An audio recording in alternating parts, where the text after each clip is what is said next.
Welcome to the ANEW Body Insight Podcast, empowering and inspiring your journey to optimal health. Hosted by Dr. Supatra Tovar, clinical psychologist, registered dietitian, fitness expert, and author of Deprogrammed Diet Culture.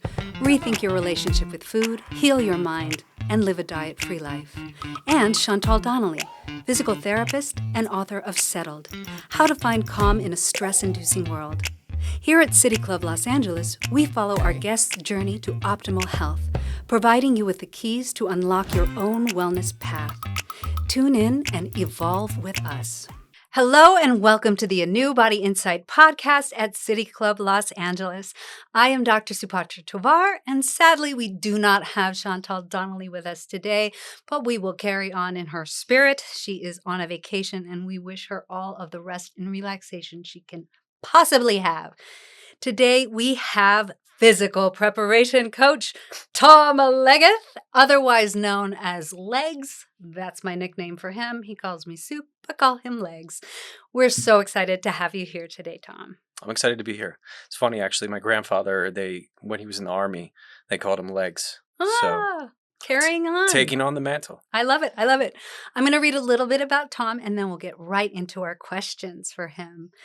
Tom is a level 9 physical preparation coach with King Sports International and also has his own company, TL Performance. He began his training career in 2006 at LA Fitness. He also spent time at Equinox as a Tier 3 master instructor.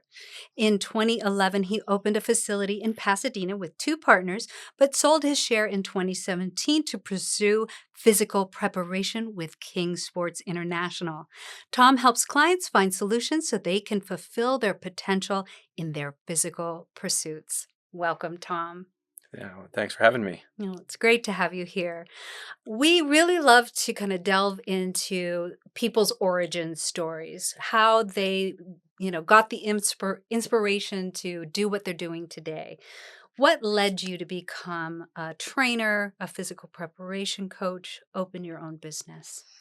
Yeah, so that starts way back when when I was in high school, I got into bodybuilding. I was never very good at it, obviously.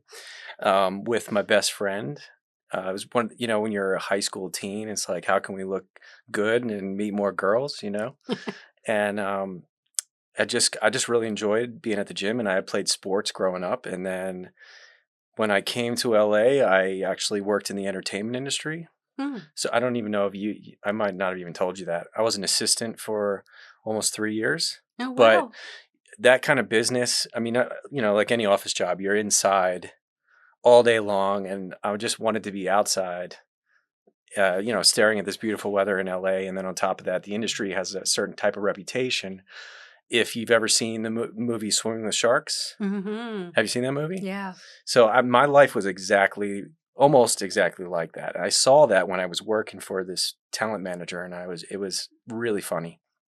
But anyway, I wanted to have more time to be outside, control of my time, and also financial security and time freedom is really important to me. So I wanted to find a way to break out of the industry. The pay is terrible when you're an assistant. So I wanted to, I liked training. I liked sports. I thought, let me see if personal training is something I would like. So I studied. I got certified, which is just a whole kind of silly, I want to say almost joke in itself, because you take this online test and then they say, okay, go train people.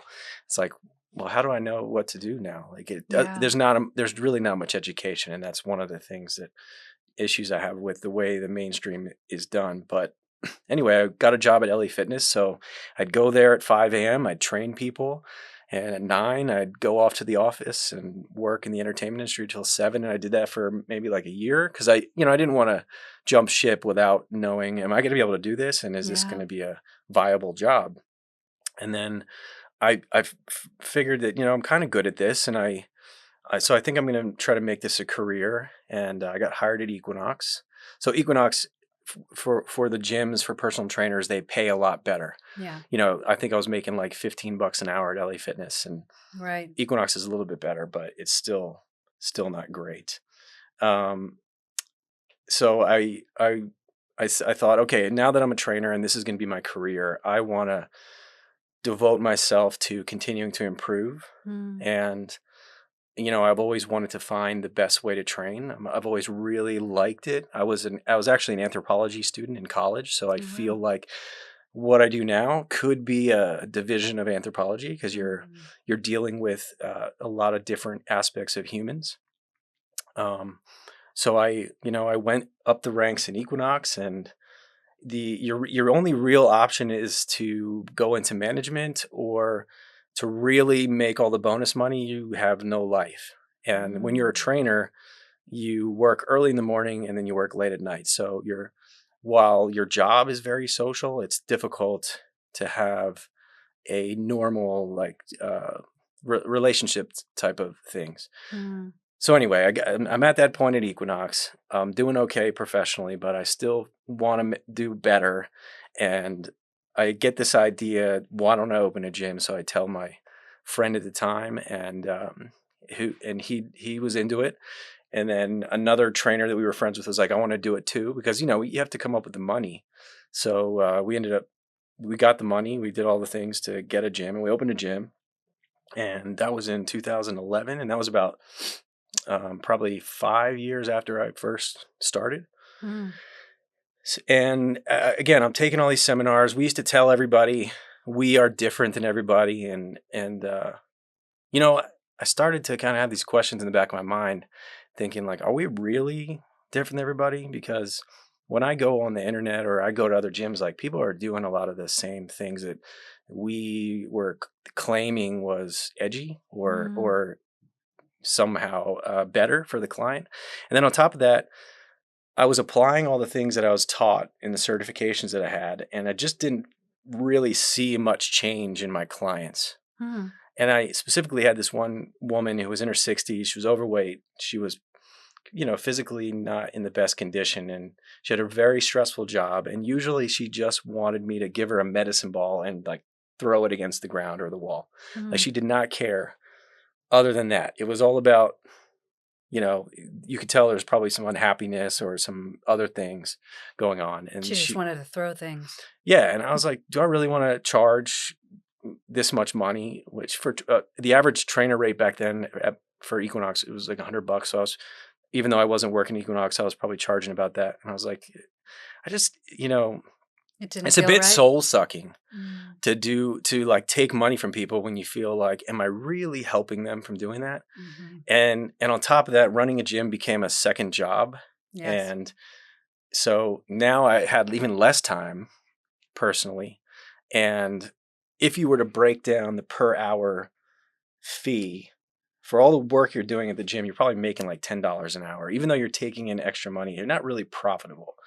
And so that was a kind of an eye opener. And then the big moment was I had a death in the family. My grandfather passed, and I learned so many things about him that I didn't know when he was alive. And he was a pretty inspirational guy. And I just was looking in the mirror and I was thinking, I'm not realizing my potential, and I don't know what to do about it.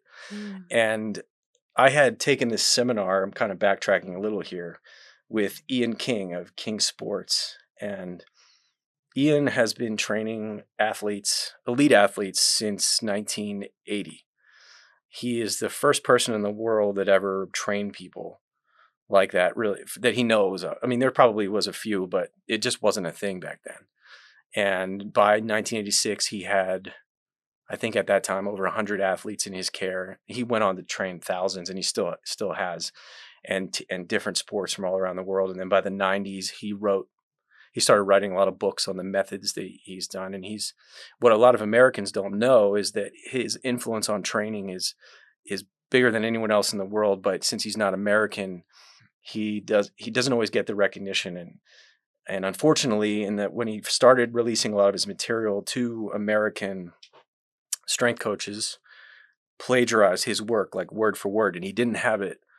He didn't have it registered in the US at the time. And that was kind of the creation of the functional training movement, believe it or not. So a lot of the stuff that most people do lots of things in the gym that comes from him and they don't know it comes from him. And it's also bastardized. Like it's not done really well. So anyway, when I first met him, he had written a book called Barbells and Bull. And he did a seminar on it. And it's all about a lot of the, let's be straight, the BS in the fitness industry. And this was the first time I ever went to a seminar. Usually you go to a training seminar when you're getting a certificate, and it's like 2 days and you get lectured and they maybe show you a few things and then you have your certificate and now you're certified. Good to go teach people this stuff. And now you're an expert in it. When are you ever an expert in anything in 2 days, right? So anyway, I could tell immediately that this guy was like on another level. And I was really blown away, but I didn't think that I could be that good. So I leave that seminar. That was in maybe 2010 or something like that. And fast forward to this time in, I think it was 2013 or 14 when I had that moment after my grandfather died. And I'm looking around the gym and I'm like, this is not going the way I thought it was going to go. It's not really progressing the way I want it to. And if I keep doing this, I was 32 at the time. I was like, this is not going to change by the time I'm in my 40s. And I said, and then Ian has a saying, when the student is ready, the teacher will appear. And then sure, lo and behold, I find out about another one of his seminars that's coming to LA in the spring of 2014. And it wasn't the first seminar he had done since 2010, but it was, for whatever reason, I didn't know about the other ones. So I went to the seminar and it was good as always. And he was like, why don't you do my coach education program? So in KSI, he trains athletes, but he also has a coach education to kind of share his training methods. And I was like, well, don't I have to go to Australia for that? Because he's from Australia. And for some reason, I thought that I did have to do that. And he was like, you don't have to do that. The first levels are all online. And I was like, all right. So 2014, I signed up for level 1 and I dragged my feet. I wasn't the best student, when in hindsight, I could have taken better advantage of my time, but I finished level 1 and 2, which are basically just some of the learning about his influence on the industry and his training philosophies. And then the big thing about KSI is if you want to go on after that, that's the last time it becomes traditional schooling, and which is, is that left brain where you're memorizing and stuff, right? So yes. It stops being left brain and then is right brain, where you have to go and do and work on your skills and demonstrate your skill before you can move up in the levels. And so I did my first in-person camp in 2015. So we do these camps every year, and then I decided if you interview and you get accepted, you go into the mentoring program. And that's basically, you're going to go all the way with it. And that's where I am now. Well, I want to ask you more specifically about the functional training system and what that's all about. But I want to backtrack a little bit. And I want you to tell me a little bit more about your grandpa and how he influenced you. How did he change you? Because this seems like a really pivotal moment in your life. Yeah, it was. I think the biggest realization, he was an attorney. He was really active in public life. He was a solicitor for his town. He was a member of actually probably a club very similar to this in Pennsylvania for business people. And he was just really active in the community. But I think as a grandfather, he didn't really share that side. He played the role that he's meant to be as a grandfather. And so I kept his obituary on my computer for about a week. Just like reading it. And it was just, I just knew I needed to, I realized I was also having trouble with, bearing it all to the audience, that I was having trouble maintaining more personal relationships. And that was important to me. I wanted to figure that out. And I didn't know what to do. So I still remember that moment, at night where I was like, I need something. And then when he came back, I just knew this is the path that I'm supposed to be on. How do you think it's changed you in terms of, personal relationships?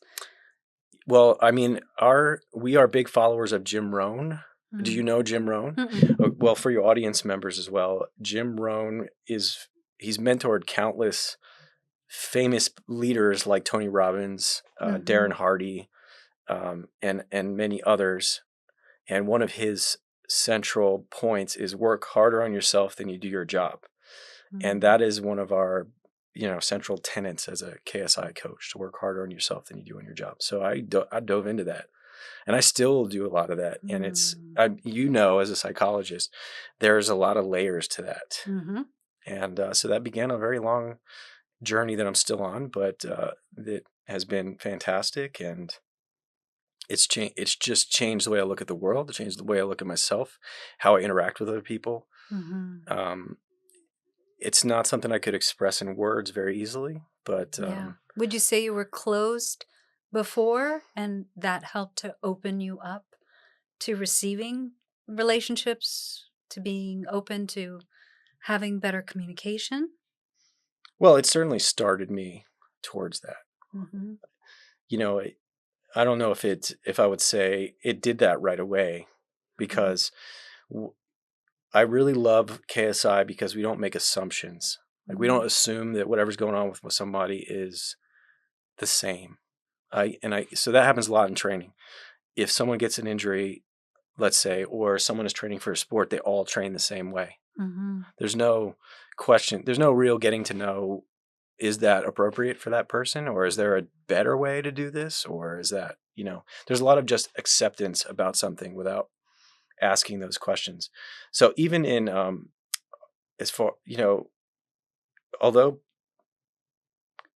our study is towards working on ourselves, there's no one telling you, like, this is what you need to do. Ian's incredible at that, where he will let people develop at their own pace, and he can do it over the course of years. And he's good at saying things when he needs to. But ultimately, Jim Rohn even says that you can't give people motivation. It's the same thing with problems. You can't solve other people's problems. They have to learn to solve it themselves. You can be there for them, and you can help give them guidance, but ultimately they're the ones that have to do the work, and they're the ones that have to change to get a different result. It sounds like it's an empowering training system. Give us a little picture of what it actually is for people who don't know anything about KSI. Well, the main question I usually get is, when I say I'm a physical preparation coach, they say it's like a personal trainer. And I sometimes struggle answering this question. I say, I do personalized training, but no, I'm not a personal trainer. And they go, I say it's more holistic than that. And they say, so you do nutrition? I'm like, if they have questions about nutrition, I can certainly help guide them in the direction if they want. So it's, there's a lot of influence from the outside world. So people want to label stuff, and they want to, put you in the compartment. And so they really struggle with it. But preparation is your training, but that means everything you might need to prepare for, whether you're an athlete to be your best, to have a chance to be the best you can be, or as a person to live, the life that you want to live. Well, who do you work with mainly? So I came from the personal training world. So I still mostly do one-on-ones, but I am interested in working more with teams, and I've been starting to get a little bit more of that. And athletes. One of the things I like about athletes is they have a very clear goal. And we call them general population versus an athlete, is they don't usually have a clear goal on what they want. So it's for anyone, it's harder to achieve something if you don't really know where you're going, right? Right. You can say lots of vague things or regurgitate what everyone else says. Right. And it might not be what you want. So a lot of times with general pop, it's a lot more general, teaching them maybe how to set goals, or just basically how to take care of themselves and how to train properly. And so what does the training actually look like? I mean, there is strength training, there is conditioning, but those terms are, if you asked a lawyer, they could tell you the importance of the words you choose and what values you're implying and showing when you say that. So the training world implies that because strength is first, is most important and conditioning is second, and that's it. Well, there's so much more. There's an author named Tudor Bompa that came up with the athletic qualities, and those are like your technical work. So if you were a soccer player, you might practice your kicks and your passes. Like that's training. Mm-hmm. And you might do tactical stuff as a team, for your position. How am I going to play my opponent? Those kinds of things. That Right. falls into that category. And then the physical qualities are the strength, speed, flexibility, and endurance, and not necessarily in order of importance. Mm-hmm. So there can be a little bit of that. And then we are not psychologists like you are, so we don't do that kind of thing, but we do try to work on building someone up. How do you do that? I mean, it's you. Is it okay that I share that you did send me some questions? Oh, A yeah. little bit, yeah. So one of the interesting things you asked me was about play. Yeah, that was the next question I was going to ask you.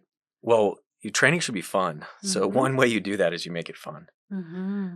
And I've studied more of Taoism and Eastern philosophy in my personal development journey, and one of the concepts that I've become aware of for Taoism versus growing up Catholic and Western religions is, as a Catholic, you're kind of taught that the natural world is bad, or even your body is bad. Mm-hmm. So like you're meant to, your body's your enemy. It's going to do things, and you need to conquer it or And something control it. Control it, yeah. Mm-hmm. And I don't agree with that. Mm-hmm. So we kind of try to teach. I try to teach people that your body is you, and it's telling you exactly what you need to do. Mm-hmm. But you need to learn to listen to it. I do that too with my clients all the time. Yeah. I feel like we're stuck in our heads way more than we're stuck in our bodies. Yeah. And our bodies tell us so much that we tend to ignore. But if we really truly listen to that, we would function so much better, and our minds would actually function better too if we just let that, go to the background a little bit and bring the body up. I don't think a lot of people even have an awareness of their body. So how do you do that? I mean, it is a challenge because realistically, most learning is kinesthetic. Mm-hmm. Very little learning happens verbally, as you've said. Yet Mm-hmm. we continually try to tell people stuff or teach verbally or learn that way, and kinesthetic is really the best way. So we try to ask a lot of questions rather than telling, because Mm-hmm. again, we want to let people make up their own mind. It's not for me. My goal isn't to get you to think like me. Yeah. My goal is to help you decide what you think, Mm-hmm. and then hopefully make better choices Mm-hmm.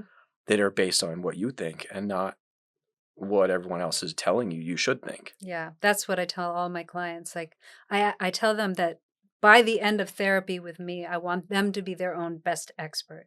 If Mhm. they can learn how to tune into themselves and really listen to themselves, their intuition, what their body's signals are telling them, then they don't need anyone else to follow or to, make into their guru. They can be their own expert. I Yeah. love that you do that.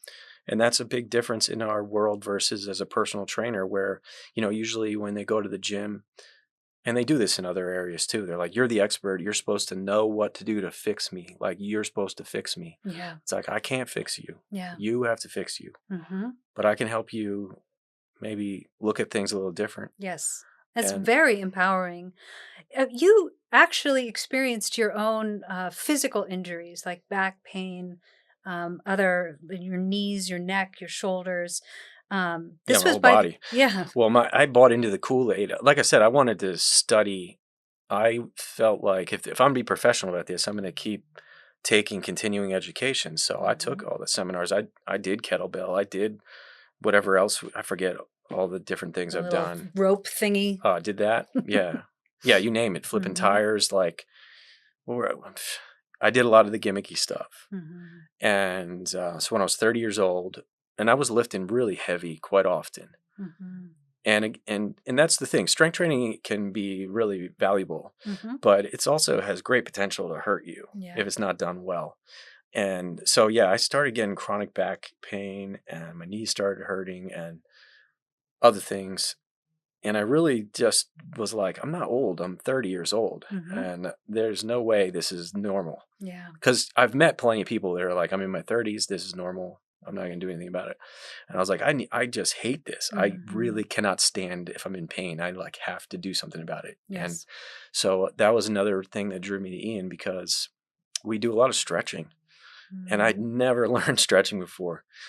He often would say that there's a lot of mainstream people that tell you stretching is bad. I never really had anybody specifically tell me that it is bad, at least not back then, I don't think. But nobody really ever did it. Or when they did it, we did it. I only did it when I was a young athlete, maybe. Because I was born in early 80s, so it wasn't quite yet where everybody was doing strength training. So we did do stretching like in practice, but it was never part of any programs I learned when I did become a trainer. Foam rolling, they did, but a lot of that is because the industry is so equipment driven. Right. Like everything is about, if you can't sell equipment to it, they're probably not going to teach it. And stretching doesn't really require equipment. Right.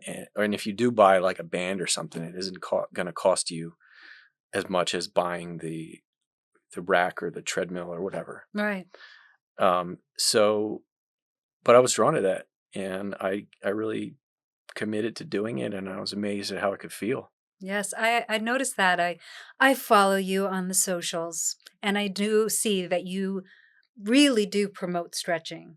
And I think that is one thing that really makes you different from a lot of other trainers. And I do know, from being a Pilates instructor myself, how important it is not to just strengthen, but to stretch as well. And that's what drew me to Pilates, is that you were doing a combination of both. It was not your typical, upper body this day, lower body that day kind of training. It was really like full body strengthening and conditioning and stretching. And so I think that that's really, really important, because especially as we get older, we need to remain flexible. Otherwise, we're going to get, injured even worse. Well, I can't even believe it, but we're out of time for this half already. Of this. But this has been really fascinating, and we are going to come back for the second half of this wonderful episode with personal preparation coach. Physical preparation. Preparation coach, sorry. Almost did it. That's okay. Tom Legath, otherwise known as Legs. Thank you so much for joining us this week. Thanks for tuning into the ANEW Body Insight Podcast. Please remember, the content shared on this podcast is for entertainment purposes only and does not constitute medical advice. You can find us anywhere podcasts are streaming, on YouTube at my.anew.insight and at anew-insight.com under the ANEW Body Insight Podcast tab. Follow us on our socials at my.anew.insight on Facebook, Instagram, TikTok, and Threads for more updates. Tune in next time and evolve with us.